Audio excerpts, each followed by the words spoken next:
Well, after this weekend storm, some parking bans are still in effect throughout the state. Even after the parking ban was lifted in Bristol, vehicles still need to be moved off the street overnight. News 8's Preston Stober tells us why.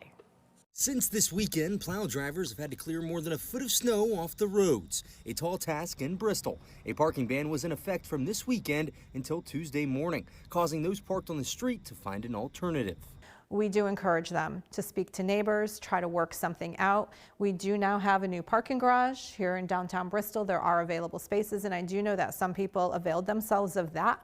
But even after the ban was lifted in Bristol, a parking ban is still in effect from December to March every day from 2 a.m. to 6 a.m. Now that Bristol's citywide parking ban from this weekend storm have been lifted, trucks like this can park on the street until 2 a.m. That's when Bristol's permanent 2 to 6 a.m. parking ban picks up, and you can see why that rule may be in place. Some of the snow here that plows just have trouble getting to when there is cars here on the road. But every year we have residents who come forward and say there's got to be a better way. It's costing them money. They have to find alternate parking, or they're getting parking tickets. Because of that, Mayor Zapo Sassu says that she considered lifting the permanent ban until this snowstorm. She says this storm persuaded her that the 2 to 6 ban should be here to stay. In New Haven, a temporary parking ban is back in effect. Starting Tuesday night, it is set to be lifted Wednesday at 5 a.m. The reason that that's important is because there's not a lot of space downtown for us to push snow or move it to the side.